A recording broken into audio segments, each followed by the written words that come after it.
all of a sudden, the life that you thought you were going to have is going to probably be significantly different.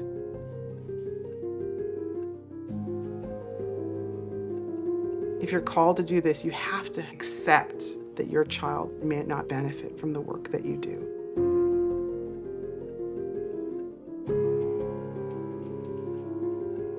I had to let it literally go through my body and say all the nevers. You know, Amara will never have a career, she will never play soccer, she will never be able to tell me she loves me.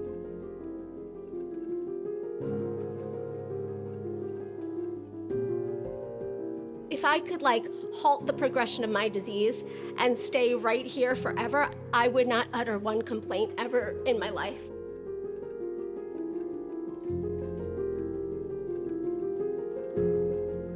It took almost dying in medical school to realize that I couldn't just hope that the current system would work. I said, I'm going to dedicate the rest of my life, however long that may be, to trying to cure this disease.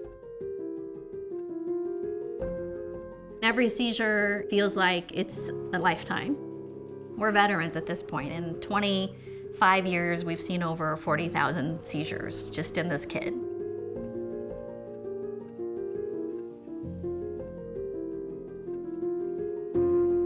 I have about 31% lung function. I spend about 4 hours a day on medical treatment. And there really wasn't anything in the pipeline that was poised to help people like me. That was just a reality that my family and friends and I could not swallow.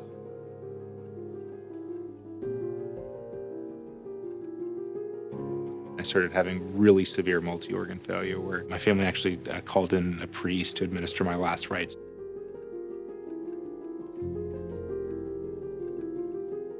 I might go deaf and blind at some point. Oh my God, like somebody is just gonna turn off the light.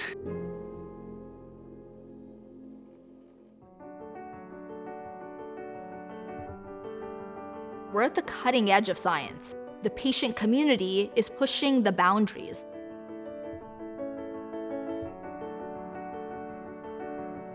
I met two mothers, one in New York, one in Switzerland. We joined together, we started the foundation. So that helps us understand our disease and it helps us build therapies that could potentially save patients' lives. It was my son who had the idea. Why don't we start selling cupcakes to raise money to cure Cal? I had all this data from my tumor. It was sitting on a hard drive. And I thought, what if I share it? I start thinking, okay, what's next?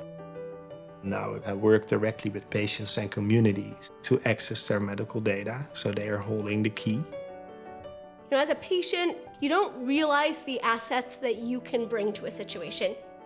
We sent out an email, and within that first week, we ended up raising over $40,000. We now have 12 active research projects to help make it so that the only thing that stands between us and breakthroughs and cures is science. I just wanted to be a part of the group of people that were trying to find the answers. And so I went back to school and ultimately got a PhD. We found a drug on the market, and within 2 weeks had a 95% reduction in her seizures. And at the end of the day, honestly, my money's on the patients. And now it's been over 5 years that I've been in a remission on this drug that I identified through research. It was right there at my neighborhood pharmacy that I'd always passed by, and no one had ever thought to try it, but it's saving my life.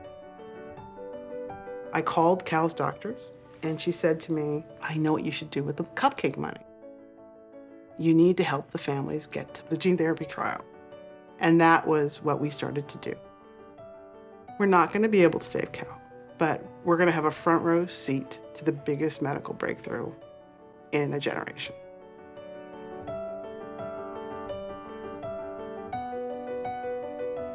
I'm Onno, I have NF2, and I'm one of the 7,000. My name is Nasha, this is Amara, and we are one of the 7,000. And we are one of the 7,000. We are one of the 7,000. We are one of the 7,000. We are one of the 7,000. I'm one of the 7,000. We are one of the 7,000. One of the 7,000.